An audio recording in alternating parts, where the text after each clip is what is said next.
Secundaria primer grado. Matemáticas. ¿Probabilidad o suerte?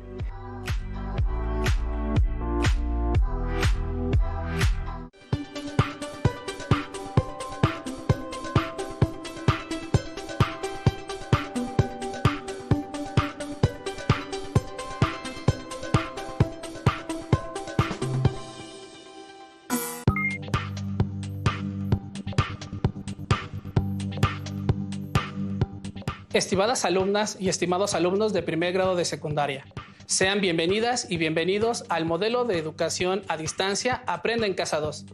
Mi nombre es Alejandro Sandoval Santana y yo soy profesor de matemáticas, al igual que mi colega Juan Carlos Martínez Cortés. Gracias, profesor Alejandro. Me siento contento de compartir esta sesión con ustedes y de brindarles momentos de encuentro con las matemáticas que para nosotros son interesantes. En esta sesión comenzaremos el estudio de una de las ramas de la matemática, la probabilidad. El estudio de esta nos ayudará a comprender y explicar diversos fenómenos de nuestro mundo natural y social. Esto al construir modelos, desarrollar procedimientos para calcular y estimar probabilidades y resolver problemas diversos donde interviene el azar o hay incertidumbre. Sin lugar a dudas, todos los días los modelos probabilísticos nos han favorecido en la toma de decisiones ante situaciones de riesgo, como pronosticar el número de huracanes que habrá en cierta época del año o en el estudio de la propagación de epidemias en el ámbito de la salud pública como lo que estamos viviendo. La probabilidad está presente en nuestro día a día, en muchos contextos. Por ejemplo, el diagnóstico médico, los resultados de algún torneo deportivo o al efectuar una inversión. ¿Ustedes por qué consideran que es importante el estudio de la probabilidad? ¿Ante qué situación en las que intervenga el azar se han enfrentado ustedes o sus familiares? En esta sesión construiremos argumentos para responder esta y muchas otras preguntas que seguramente tienen acerca de la probabilidad. Y dada su importancia en la cotidianidad, en esta sesión concentraremos nuestra atención en el análisis de situaciones en las cuales podemos realizar un registro de datos por medio de la observación y analizaremos qué tan probable es que sucedan. Alumnas y alumnos, prepárense. El material que necesitamos será el siguiente: cuaderno de la asignatura o, en su defecto, hojas reutilizables, lápiz o pluma para escribir, goma y su libro de textos de la asignatura de matemáticas. En caso de que no cuenten con él, recuerden que tienen la opción de consultarlo en la página de la Comisión Nacional de Libros de Texto gratuitos. En caso de tener discapacidad visual, preparen hojas Ledger, punzón y regletas. Iniciamos. Ya han trabajado con probabilidades en grados anteriores. Seguramente han realizado experimentos y tomado el registro de los resultados obtenidos. Pero no es la única manera de trabajar con la probabilidad.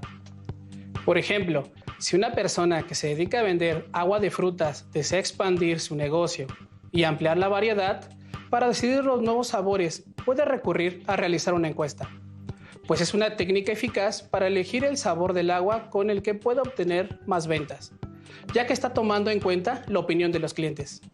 Así es. O por ejemplo, si quieren saber en qué época del año comienzan a florecer ciertas plantas, ya que de eso depende el negocio familiar que consiste en la venta de arreglos florales, en este caso se recurre a la observación. Y si, por ejemplo, voy al carnaval de mi región, donde hay juegos de azar y necesito saber qué tan probable es que al jugar pueda ganar una alcancía, aquí podemos utilizar la experimentación. Por cada uno de los ejemplos mencionados, tendrá oportunidad de profundizar posteriormente, porque recuerden que en esta sesión ahondaremos en la observación como forma de recolectar datos sobre personas, objetos o eventos, con la finalidad de hacer mediciones y anticipaciones. Las anticipaciones se basan en medida de la probabilidad que da un acercamiento a lo que es probable que ocurra o no. Así que les plantearemos algunas situaciones que nos ayudarán en el desarrollo de nuestro tema. Les contaré una anécdota que vivió Julio. Julio es un muchacho que trabaja en una tienda. Todos los días se levanta muy temprano para abrir la tienda y brindar el mejor servicio posible. Uno de los clientes frecuentes, don Ramón, siempre que realiza una compra le deja una propina a Julio. Reflexionemos con las siguientes preguntas. Le sugerimos anotarlas en su cuaderno. Julio desea saber la probabilidad de que don Ramón le dé propina 2 o más veces en una semana. ¿Cómo puedes saberlo? ¿Qué tan probable es que en una semana no reciba propina? Lo que podríamos hacer para responder este par de preguntas es una observación. Y por supuesto, registrar la frecuencia con la que don Ramón asistió a la tienda. Analicen la estrategia de Julio.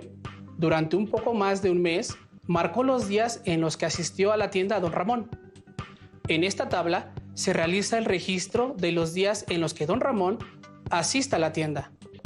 Todos los miércoles asiste, mientras que los jueves y los sábados no lo hace. Para responder a las preguntas, utilizaremos un segmento que nos ayudará a visualizar la información. Observen que, a la izquierda, está anotada la frase «es imposible», que equivale a decir que no sucederá. Y del lado derecho, la frase «es seguro», a lo que sería igual a decir indudablemente que va a suceder. Respondamos entonces la pregunta 1. ¿Cómo puede saber Julio qué probabilidad hay de que don Ramón le dé propina 2 o más veces en una semana? Observen nuestros datos. Como se darán cuenta, solamente hubo una semana en la que don Ramón asistió únicamente un día.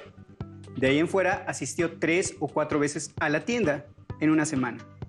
Por lo que de acuerdo al segmento, ubicamos la probabilidad muy cerca de es seguro, ya que generalmente don Ramón asiste a la tienda más de 2 veces a la semana. Coincido contigo, profesor, ya que don Ramón asiste muy seguido a comprar. Como ya lo señalaste, solo hubo una semana en la que no fue así. Ahora respondamos la siguiente pregunta. ¿Qué tan probable es que en una semana Julio no reciba propina? El que reciba propina depende de que don Ramón asista o no a la tienda. Y podemos observar en el registro que no hay semana en la que no falte. Por lo que yo optaría por ubicar la respuesta en este punto de la recta. Como pueden observar, la flecha no señala exactamente el extremo izquierdo, donde está la frase «es imposible». Esto se debe a que no descartamos la posibilidad de que don Ramón no asista a la tienda ni una sola vez en una semana, por cualquier factor externo que le impidiera asistir. Ya respondimos las preguntas sobre la propina de Julio y me parece adecuada tu observación, profesor. Relacionada con la última pregunta, encontrar algún ejemplo de un evento que sea completamente imposible es difícil. ¿Podrías darme algún ejemplo de un evento imposible? Sí, por ejemplo, que viviendo en México salgas de noche y observes el sol. Correcto, es imposible que en México veamos el sol de noche. En casa les sugiero que hagan una lista de eventos imposibles y la compartan con su familia para que puedan intercambiar opiniones. Les dejaré un reto. ¿En qué lugar del mundo sí es posible observar el sol en el horario considerado como nocturno? Por otro lado, ¿qué pasa con los eventos naturales que son completamente seguros? ¿Existen? Claro, un evento completamente seguro es que después del otoño viene el invierno. Así es, profesor. Sabemos que después del otoño viene el invierno. Ahora les toca a ustedes, estimadas alumnas y estimados alumnos, hacer una lista de eventos que sean seguros. Compártanlos y pidan a su familia o a quien los acompaña que determine si son seguros o no. Escriban las razones o argumentos en cada caso. Bien, analicemos la siguiente situación, profesor Carlos. ¿Sabes cuál es el color de los autos que más compran en nuestro país? No, nunca me había puesto a pensar sobre el color de auto. Tengo datos sobre el modelo y el año. ¿Nos compartes los datos? Me parece interesante conocerlos en relación al tema que estamos estudiando. Es una de las cosas que interesa mucho a los fabricantes de autos y a la gente en general. Según el 67º Informe Global de Popularidad de Color en Automoción de Asalta, en el que informó que el color blanco ha sido el más elegido por los compradores de unidades nuevas. Para poder tener toda esta información organizada, se puede realizar una tabla en donde se registra el modelo, año, color, el número de placa, entre otros datos más específicos del auto. Así es, y por ello, que derivado del análisis de los datos, es que en el informe que arroja Asalta, observó que el color de los autos más comprados corresponde al blanco. Te soy sincero, profesor Carlos. No tenía ni la menor idea sobre este dato. De hecho, me sorprende porque el color de mi auto es exactamente blanco. Es probable que mi automóvil haya tomado parte de los datos del informe.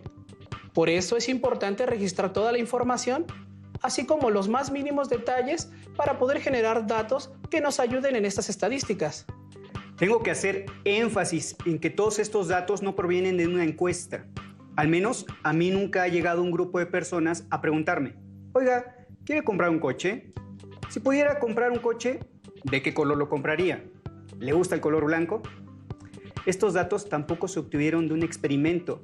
¿Se imaginan a un grupo de científicos colocando varios automóviles de diferente color, esperando a ver cuál compra la gente? Y repitiendo el experimento todos los días de la semana para ver los colores que la gente compra. Estos datos se obtuvieron a partir de registrar las ventas. Llevar un registro genera datos que nos ayudan. Así es. Por eso la importancia de registrar a detalle cualquier información que nos interese para poder tomar decisiones informadas. Veamos otro ejemplo en donde la observación juega un papel relevante. Pedro vende aguas de sabores en un parque de su colonia. Cada lunes va a surtirse de la fruta y los jarabes necesarios para hacer sus preparados. Para evitar excederse en las compras o bien comprar menos de lo que necesita, decide hacer un registro de las aguas que vende en el día. Observen cómo realizó su registro. Pedro, cada vez que vendía 1 litro de cierto sabor, colocaba una marca y fue formado grupos de 5 marcas para facilitar su conteo final. Así obtuvo el siguiente registro, donde el agua que más vendió fue la de horchata y la que menos vendió fue la de sandía. Basándose en los datos que registró Pedro, contesten en casa las siguientes preguntas. ¿Qué sabor de agua tiene más probabilidad de vender? ¿Qué sabor de agua tiene menos probabilidad de vender? Con base en sus respuestas, ayudémoslo a tomar algunas decisiones, contestando lo siguiente. ¿Qué fruta o sabor de jarabe le conviene comprar en mayor cantidad a Pedro? ¿Qué sabor es en el que menos debe invertir? Si observáramos la tabla, podríamos concluir que el sabor que más vende es el de horchata. Por lo tanto, puede invertir más en comprar los ingredientes necesarios. Y el que menos vende es el de sandía. Por lo tanto, su inversión para elaborar el agua de este sabor puede ser menor. Ahora tengo una pregunta más. Les sugiero tomar nota. Si 2 jóvenes se acercan a pedirle un agua, ¿qué tan probable es que le pidan de horchata? Ubiquen su respuesta en el segmento que utilizamos en los ejemplos anteriores. Yo señalaría este lugar, profesor, ya que es más probable de acuerdo al registro que se realizó en la tabla, pero no tan apegada a la derecha, ya que otros sabores también tienen cierta demanda. Es así como, basándonos en los datos que recolectamos, a partir de la observación y el registro que hacemos de ellos, podemos analizar la probabilidad de ocurrencia de alguna situación y tomar decisiones que nos beneficien. Desde tiempos remotos han existido comunidades o civilizaciones que a través de la observación lograron grandes avances y actualmente hay personas que toman decisiones basándose en la probabilidad que determinan con la observación. Profesor Carlos, acabo de recordar una anécdota que te contaré en este momento. Seguramente nuestros alumnas y alumnos entenderán a lo que me refiero, ya que es una situación por la que muchas personas pasamos en cierto momento de nuestra vida. De pequeño, cierto día me disponía a salir para jugar fútbol con mis amigos y justo antes de cruzar la puerta, mi mamá me preguntó con curiosidad, ¿a dónde vas? Yo le dije, a jugar, mamá. Lleva chamarra y paraguas que va a llover, me comentó.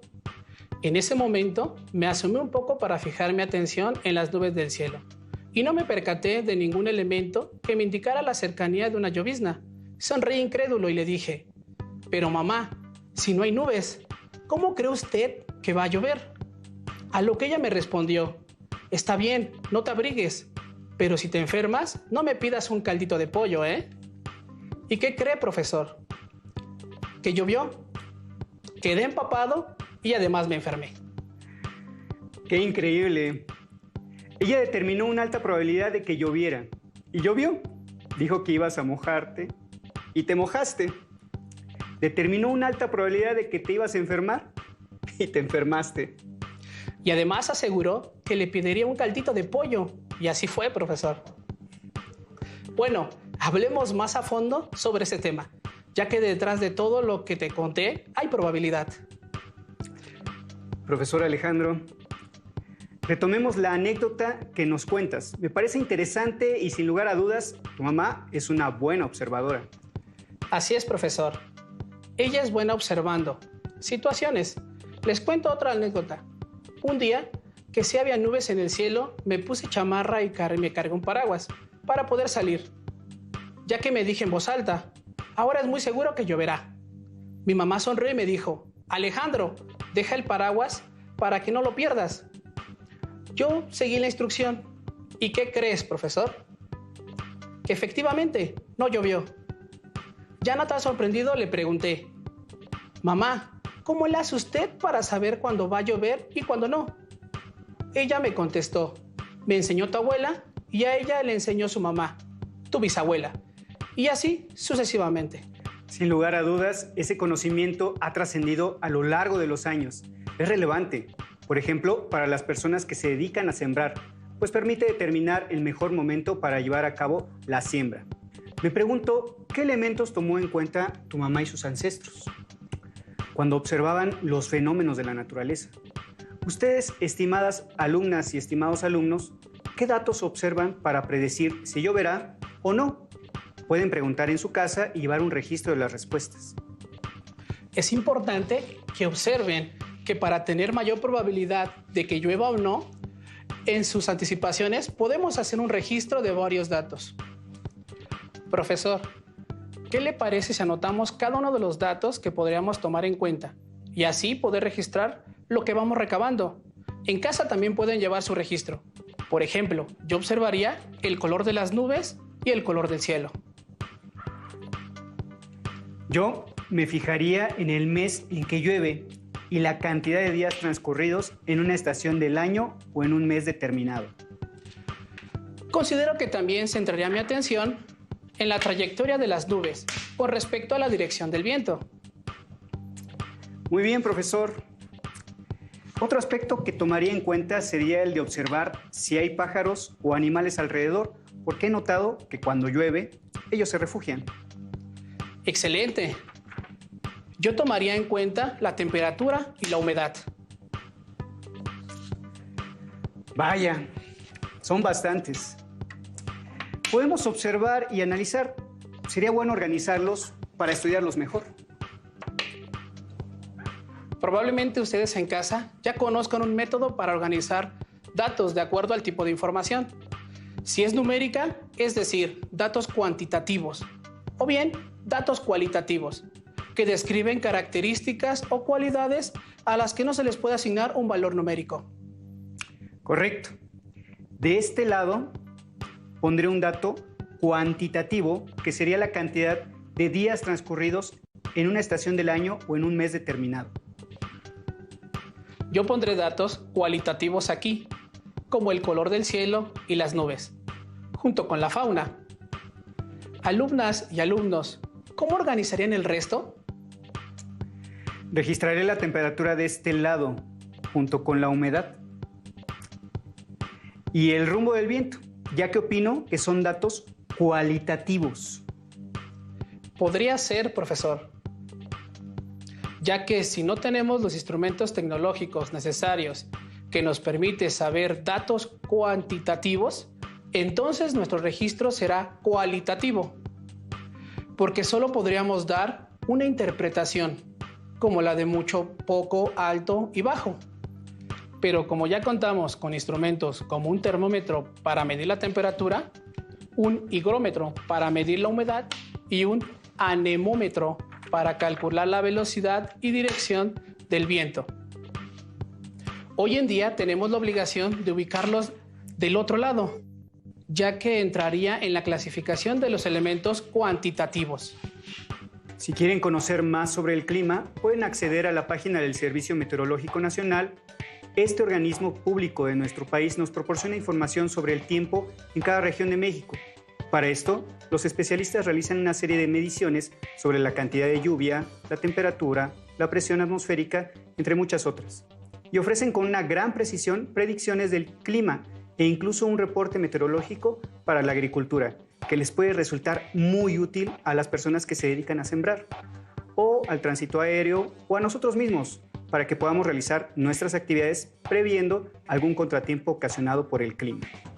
Me parece interesante el estudio de la probabilidad, ya que podemos entender un poco más el mundo que nos rodea, además de aportar información importante para el estudio de otras ciencias, por ejemplo, la geografía, la meteorología, la física, la biología o la química.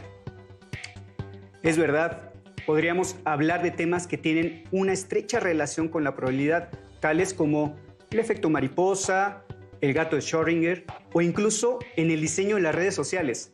Esto es solo el inicio y, como dice el dicho, paso a paso se anda lejos. Así que yo les sugiero que comiencen consultando en su libro de texto el tema de probabilidad. En caso de que no cuenten con su libro, recuerden que pueden consultarlo directamente en la página de la Comisión Nacional de Libros de Texto Gratuitos. Y si lo desean, pueden volver a ver esta sesión. Profesor Carlos, ¿qué tan probable es que la sesión ya se haya terminado? Pues es completamente probable. Así es, llegamos al final. Pero fue un gusto acompañarlos en este viaje de conocimiento por el mundo de las matemáticas. No dejen de ver la próxima aventura de Aprende en Casa 2. ¡Hasta luego! Si tienes dudas o necesitas ayuda, llama al Centro de Apoyo Pedagógico a Distancia. El número de teléfono para secundaria es el 55 36 01 71 23. Si requieres consultar los libros de texto en versión digital, recuerda que los puedes encontrar en la página conalitec.cep.gov.mx. Y recuerda que también cuentas con el sitio aprendeencasa.cep.gov.mx, en donde podrás ver nuevamente los videos de los programas y además encontrarás actividades para fortalecer tus aprendizajes.